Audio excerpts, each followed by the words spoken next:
Hello friends, आज हम discuss कर रहे हैं बहुत ही इम्पोर्टेंट टॉपिक है इंग्लिश का verb.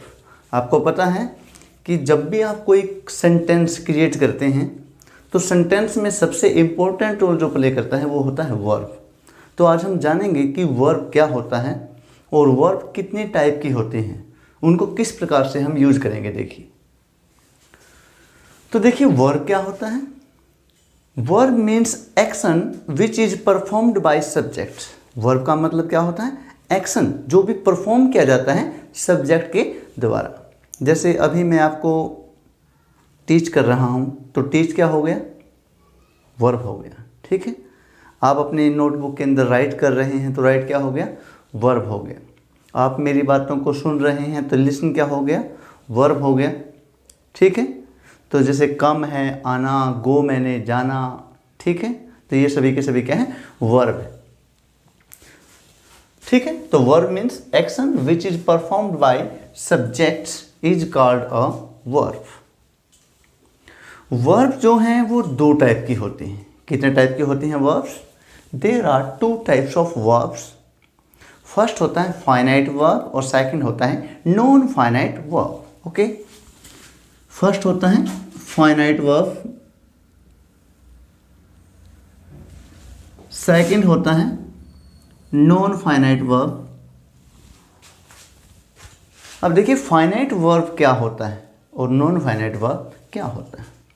Finite verb a verb which changes according to subjects and tense, यानी कि एक ऐसी वर्ब की फॉर्म जो चेंज हो जाती है अकॉर्डिंग टू सब्जेक्ट। आपको बताया था मैंने कि सब्जेक्ट दो प्रकार का होता है। सब्जेक्ट दो टाइप के, singular subject and plural subject. अगर सब्जेक्ट आपका सिंगुलर है तो वर्ब आएगी सिंगुलर, अगर आपका सब्जेक्ट प्लूरल है तो वर्ब क्या आएगी? प्लूरल वर्ब का यूज किया जाएगा। उसके बाद टेंस, अकॉर्डिंग टू टेंस भी जो वर्ब की फॉर्म चेंज हो जाती है। हमने टेंस का टॉपिक किया, आप उसको अच्छे से प्रीवियस लेक्चर्स में देख सकते हैं। टेंस जो है 12 टाइप जो हमने की, प्रेजेंट इंडेफिनिट, प्रेजेंट कॉन्टिन्यूस, इस प्रकार से आपने देखा होगा हर टेंस के अंदर जो अलग वर्ब का प्रयोग किया गया है। कहीं पे वर्ब की फर्स्ट फॉर्म का यूज कर रहे हैं, कहीं पे इज एम आर का यूज कर रहे हैं, कहीं पे हैज हैव का, कहीं पे विल सेल का, कहीं विल हैव सेल हैव। इस प्रकार से हम अलग अलग तरह से वर्ब का यूज कर रहे हैं। तो वो वर्ब कौन सी हैं जो टेंस में यूज की गई हैं? वो सभी के सभी फाइनाइट वर्ब है। ठीक है। दोबारा देखिए, अ वर्ब विच चेंजेस, जो चेंज हो जाती है according to subject and according to tense, जो क्या हो जाती है? चेंज हो जाती है। इसको हम क्या कहेंगे? फाइनाइट वर्ब कहेंगे। एग्जाम्पल देखिए, ही टेक्स कॉफी। यहां पर वर्ब आपने क्या यूज किया? टेक्स। सबसे पहले तो आपको ये पता होना चाहिए कि सेंटेंस में वर्ब कौन सी है। यहां पर आपको पता है ये जो ही है ये सब्जेक्ट है, टेक्स वर्ब की फर्स्ट फॉर्म है और कॉफी है जो ये ऑब्जेक्ट है। ठीक है। I take coffee. आपने देखा यहाँ पे हमने ही के साथ में टेक्स का यूज किया, आई के साथ में टेक का यूज किया। इनकी वर्ब की फॉर्म चेंज हो रही है किसके अकॉर्डिंग? प्रेजेंट इंडेफिनिट टेंस है, लेकिन सब्जेक्ट के अकॉर्डिंग चेंज हो रही है। सब्जेक्ट ही है तो टेक्स, आई है तो टेक। अगर दे होता तो टेक आ जाता। फिर भी दे टुक कॉफी, दे यहाँ पर सब्जेक्ट है, टुक यहाँ पर क्या हो गया? वर्ब की सेकेंड फॉर्म, कॉफी हो गया ऑब्जेक्ट। यानी कि सब्जेक्ट के अकॉर्डिंग भी वर्ब हमारी चेंज हो रही है और अकॉर्डिंग टू टेंस। देखिए यहाँ पे वर्ब की फर्स्ट फॉर्म है यानी कि प्रेजेंट इंडेफिनिट टेंस है, यहाँ पर पास्ट इंडेफिनिट टेंस में चेंज हो गया है वर्ब की सेकंड फॉर्म में। यानी कि अब आपने देखा जो ये टेक वर्ब है। अब मैं आपसे पूछूं कि टेक वर्ब फाइनाइट वर्ब है नॉन फाइनाइट, तो आपका आंसर क्या होना चाहिए कि सर टेक वर्ब जो है ये एक फाइनाइट वर्ब है, क्योंकि ये वर्ब चेंज हो रही है अकॉर्डिंग टू सब्जेक्ट भी और अकॉर्डिंग टू टेंस भी चेंज हो रही है। उसको हम क्या कहेंगे? फाइनाइट वर्ब कहेंगे। क्लियर है? Next, what is non finite verb? Non finite verb क्या होता है? A verb which do not change according to subjects and according to tense, जो चेंज नहीं होती है। A verb which do not change according to subject and according to tense. अब ऐसी कौन सी वर्ब है जिसके ऊपर सब्जेक्ट का, जिसके ऊपर टेंस का, चाहे टेंस कौन सा भी हो, चाहे सब्जेक्ट आपका सिंगुलर हो चाहे प्लूरल हो, जिसके ऊपर कोई प्रभाव नहीं पड़ता, उनको हम कहते हैं नॉन फाइनाइट वर्ब। आपको पता है कि ये 10th क्लास का बहुत ही इंपॉर्टेंट टॉपिक है नॉन फाइनाइट वर्ब। यहाँ पर भी हम आएंगे, इसी टॉपिक के ऊपर जा रहे हैं हम।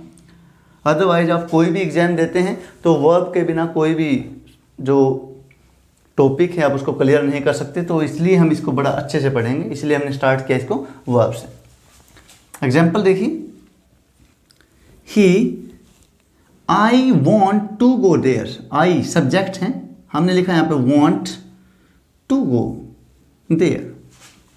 सेकेंड एग्जाम्पल पढ़िए, he wants to go there, they wanted to go there. Okay, यहाँ पर आपने देखा वॉन्ट, वॉन्ट्स, वॉन्टेड, वर्ब की फॉर्म चेंज हो रही है, चेंज हो रही है ना। अब जो वर्ब की फॉर्म चेंज होती है according to subject, according tense, उसको हम क्या कहते हैं, फाइनाइट वर्ब। तो यहाँ पे वांट वर्ब क्या है, फाइनाइट वर्ब, ठीक है। To go, to go, to go, यानी कि तीनों ही सेंटेंस में आपने एक ही वर्ब का यूज किया है, गो गो गो, साथ में क्या लगा हुआ है, टू, तो टू गो का यूज किया। अब यही हमें पढ़ना है कि टू गो ही क्यों लिखा गया है यहाँ पे, क्योंकि जो वांट वर्ब है, वांट वर्ब के बाद हमेशा टू प्लस वर्ब की फर्स्ट फॉर्म का यूज किया जाता है, जिसको हम इंग्लिश में कहते हैं टू इन्फिनेटिव। यही हम आगे रूल्स में पढ़ेंगे। जैसे एक और देख लीजिए, let me go, let me study, let me play. यहां पर आप देखेंगे लेट भी वर्ब है, लेट लेट लेट। आगे देखिए गो, स्टडी, प्ले, यानी कि लेट के बाद भी हमेशा क्या आती है, वर्ब की फर्स्ट फॉर्म आती है, इसको हम इंग्लिश में कहते हैं बेयर इन्फिनेटिव। ये भी हम आगे रूल्स में पढ़ेंगे कि लेट के बाद भी क्या आती है, ऑलवेज वर्ब की फर्स्ट फॉर्म आती है। वर्ब की फर्स्ट फॉर्म में SAS, ING, second form, third form कुछ नहीं लगेगा, कि अगर लेट आ जाएगा तो वहाँ पर आप लगाएंगे ओनली वर्ब की फर्स्ट फॉर्म का यूज करेंगे। इस प्रकार से हम पढ़ेंगे नॉन फाइनाइट वर्ब्स। बहुत ही इंपॉर्टेंट टॉपिक है, मोस्ट इंपॉर्टेंट टॉपिक, इसके बारे में हम पढ़ेंगे, ठीक है। पता चला कि फाइनाइट वर्ब क्या होती है, नॉन फाइनाइट वर्ब क्या होती है। तो आज हम डिस्कस करते हैं कि फाइनाइट वर्ब कितने टाइप की होती है। Finite verb, there are 3 types of finite verbs, there are 3 types of finite verbs, यानी कि फाइनाइट वर्ब 3 टाइप की होती हैं। फर्स्ट होता है transitive verb, second intransitive verb, and third axillary verb. Okay, transitive verb, जिसको हम सकर्मक क्रिया भी कहते हैं, इसको हिंदी में क्या कहते हैं, सकर्मक क्रिया, ठीक है। इंट्रांजिटिव को हम कहते हैं अकर्मक, एक्सिलरी को हम सहायक क्रिया कहते हैं। ट्रांजिटिव वर्ब, सकर्मक, देखिए स का मतलब साथ में होता है, कर्म का मतलब होता है इंग्लिश में ऑब्जेक्ट, यानी कि वर्ब विद ऑब्जेक्ट, यानी कि जिस वर्ब की फॉर्म के साथ ऑब्जेक्ट लग जाए, जिस वर्ब की फॉर्म के साथ ऑब्जेक्ट लगे उसे हम कहते हैं ट्रांजिटिव वर्ब। यानी कि जो वो वर्ब है जिसके साथ में ऑब्जेक्ट लगा हुआ है, वो वर्ब क्या हो गई, ट्रांजिटिव वर्ब हो गई। यानी कि ट्रांजिटिव वर्ब में ऑब्जेक्ट का होना जरूरी है, क्योंकि उसके बिना उस सेंटेंस की सेंस नहीं आती। और सेंटेंस क्या होता है, जो सेंस देता है। अब अगर सेंस ही नहीं आएगी तो सेंटेंस ही नहीं बनेगा, ठीक है। तो ट्रांजिटिव वर्ब क्या होती है, ए वर्ब विद ऑब्जेक्ट, जिस वर्ब के हाथ में ऑब्जेक्ट आएगा उसे हम क्या कहेंगे, ट्रांजिटिव वर्ब कहेंगे। जैसे ही गेव मी मनी, तो यहाँ पर जो मी है ये क्या है, ऑब्जेक्ट है, मनी भी क्या है यहाँ पे, ऑब्जेक्ट। जैसे ही गेव मी, उसने मुझे दिया, क्या दिया, मनी, पैसा। अगर इसको ऐसे लिखें, ही गेव, उसने दिया, क्या दिया, वट, यानी कि हमारा वट से अगर क्वेश्चन राइज होता है तो ऑब्जेक्ट आना चाहिए, तो जो ऑब्जेक्ट आएगा वो ऑब्जेक्ट आएगा, क्योंकि अगर ऑब्जेक्ट नहीं आएगा तो सेंस नहीं आएगी, ठीक है। तो ही गेव मी, तो यहाँ पर जो ये गेव है ये क्या हो गया, ये ट्रांजिटिव वर्ब है, गिव ट्रांजिटिव वर्ब, क्योंकि गिव के साथ में ऑब्जेक्ट का होना जरूरी। आई प्ले, आई प्ले, यहाँ पर वर्ब देखिए प्ले, आई प्ले, मैं खेलता हूँ, क्या खेलते हूँ, क्रिकेट, फुटबॉल, हॉकी, बेसबॉल, जो भी है, ठीक है। आई प्ले, तो ये प्ले भी क्या हो गया, ट्रांजिटिव वर्ब, क्योंकि आई प्ले मैं खेलता हूँ, क्या खेलता हूँ, आई एम प्लेइंग, मैं खेल रहा हूँ। सेंस पूरी कब आएगी, जब ऑब्जेक्ट आएगा, okay. Rohan Yeats food, food क्या हो गया, ऑब्जेक्ट है, फूड क्या है यहाँ पे, ऑब्जेक्ट। रोहन ईट्स, रोहन खाता है, क्या खाता है, फूड, डिनर, लंच, ब्रेकफास्ट, ठीक है। क्या हो गया ये, यहाँ पर ईट वर्ब भी क्या है, तो यहाँ पर जो ईट है, प्ले है, गिव है, ये तीनों वर्ब क्या है? ट्रांजिटिव वर्ब है। तो आप किसी भी सेंटेंस में आइडेंटिफाई कर सकते हैं कि अगर वर्ब की फॉर्म के बाद ऑब्जेक्ट है तो उस वर्ब की फॉर्म को आप क्या नाम देंगे कि वो ट्रांजिटिव वर्ब है। इस प्रकार से आप इंग्लिश में अच्छे से आइडेंटिफाई कर सकते हैं सेंटेंस के अंदर सब्जेक्ट क्या है, वर्ब कौन सी है, ट्रांजिटिव है, इंट्रांजिटिव है या एक्सिलरी है। इस प्रकार से बिल्कुल अच्छे से पढ़ेंगे, कोई प्रॉब्लम नहीं आएगी आपको। नेक्स्ट है इनट्रांजिटिव वर्ब, इसको नॉन ट्रांजिटिव भी कहते हैं। इनट्रांजिटिव वर्ब अकर्मक, ए का मतलब होता है बिना, कर्म का मतलब ऑब्जेक्ट, बिना ऑब्जेक्ट के, यानी कि वर्ब विदाउट ऑब्जेक्ट। एक ऐसी वर्ब की फॉर्म जिसमें ऑब्जेक्ट नहीं आता, यानी कि बिना ऑब्जेक्ट के ही सेंटेंस की सेंस कंप्लीट हो जाती है, बिना ऑब्जेक्ट के। जैसे द बर्ड्स सब्जेक्ट है, चर्प चहचहाना, द बर्ड्स चर्प पक्षी चहचहाते हैं। क्या? चहचहाते हैं। बर्ड्स क्या करते हैं? चहचहाते हैं। तो सेंस कंप्लीट हो गई। द बेबी इज क्राइंग, बच्चा रो रहा है या चीख रहा है। The baby is weeping, the baby is crying, बच्चा क्या कर रहा है? रो रहा है। सेंस पूरी हो गई। तो ये भी क्या हो गया? ये कंप्लीट सेंस है। तो यहाँ पर जो क्राई वर्ब है और जो चर्प वर्ब है ये क्या हो गए? इनट्रांजिटिव वर्ब है। ओके। आई एम गोइंग, मैं जा रहा हूँ।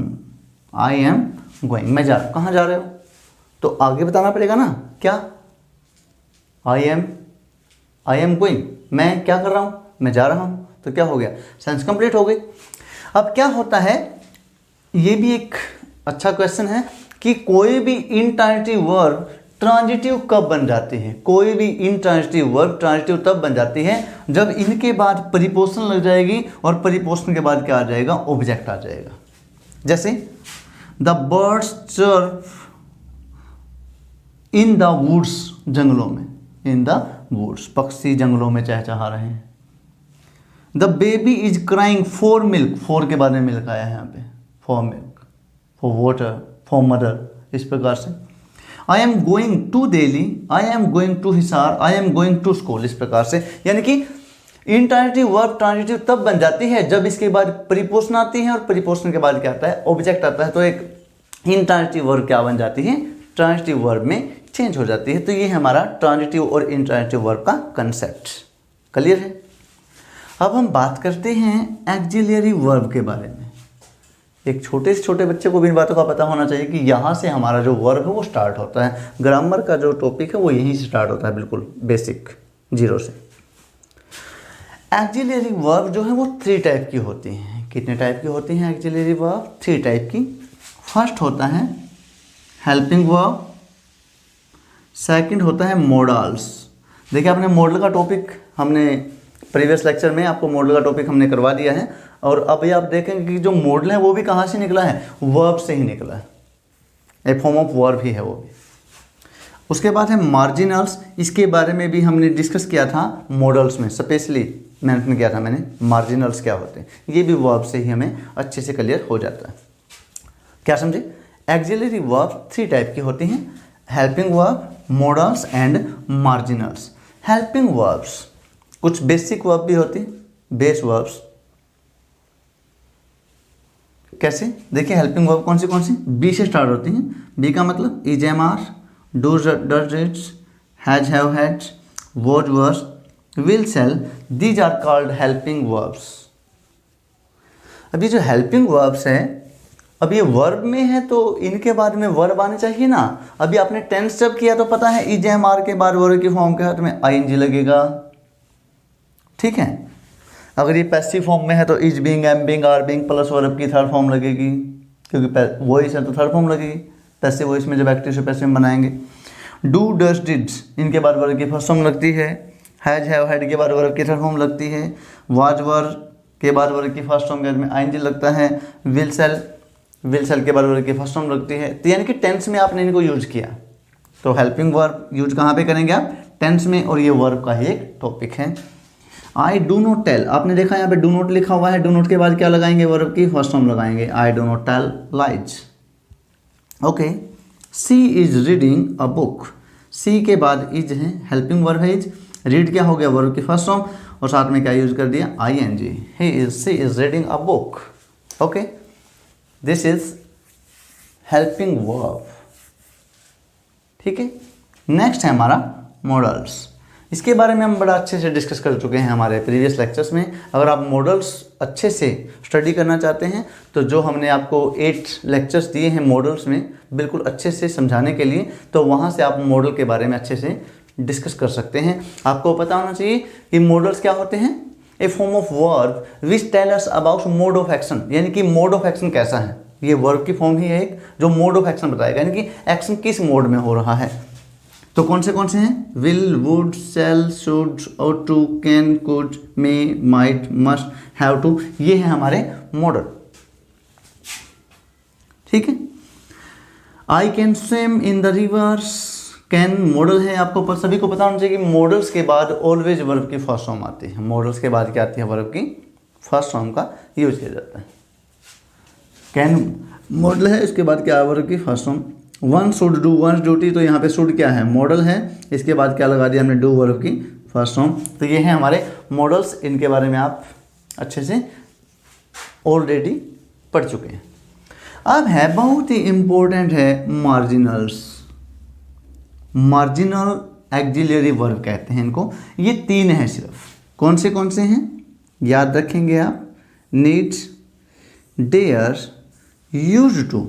आप सभी को पता है नीड, डेयर और यूज टू ये मॉडल भी है। क्या है ये मॉडल भी है और साथ में आपको पता है ये वर्ब भी तो है, मेन वर्ब भी तो है ये।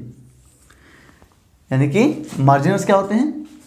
अ वर्ड विच इज यूज्ड, या फिर आप कह सकते हैं a verb which is used as a model and as a main verb, जो एक मेन वर्ब के रूप में भी यूज किया जा सकता है और मॉडल के रूप में भी यूज किया जा सकता है। उसको हम क्या कहते हैं? मार्जिनल कहते हैं। और इसके बारे में भी आप मॉडल के टॉपिक में, जिसमें हमने नीड और डेयर को आप कवर किया था, उसमें मैंने आपको बताया था कि मार्जिनल्स क्या होते हैं स्पेशली।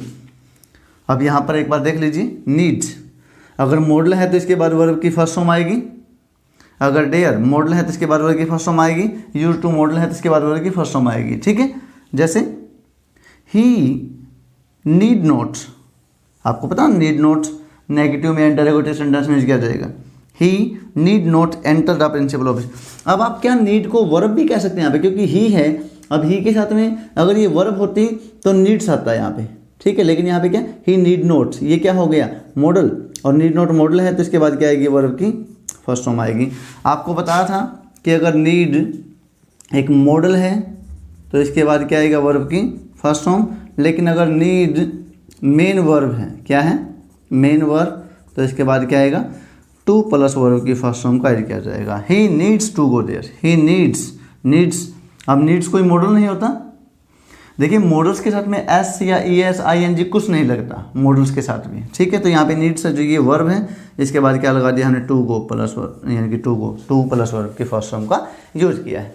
ठीक है, तो देखिए आज हमने डिस्कस किया वर्ब के बारे में और जो उसकी 2 टाइप्स हैं, फाइनाइट एंड नॉन फाइनाइट। आज हमने फाइनाइट वर्ब के बारे में अच्छे से डिस्कस किया। कल हम डिस्कस करेंगे नॉन फाइनाइट वर्ब के बारे में कि नॉन फाइनाइट वर्ब क्या है, कितने टाइप की होती हैं और उनको हम किस प्रकार से यूज करते हैं। बहुत ही इंपॉर्टेंट टॉपिक है जो कल हम करने जा रहे हैं, नॉन फाइनाइट वर्ब। अगर आपको हमारे लेक्चर पसंद आए तो आप इसको लाइक कीजिए, सब्सक्राइब कीजिए और अपने फ्रेंड्स को भी इंग्लिश पढ़ने के लिए एनकरेज कीजिए, क्योंकि आप कोई भी एग्जाम क्रैक कर सकते हैं अगर आपको इंग्लिश आती है। और इंग्लिश में कंफ्यूज नहीं होना है। अपने कन्फ्यूजन को दूर करने के लिए 1 बाय 1 जो भी लेक्चर्स आप स्टडी कर रहे हैं, डेली जो लेक्चर दिए जाते हैं आप उनको अच्छे से पढ़िए। कोई प्रॉब्लम आए तो आप डिस्कस कर सकते हैं। तो कल फिर मिलते हैं नॉन फाइनाइट वर्ब के साथ। तब तक के लिए धन्यवाद।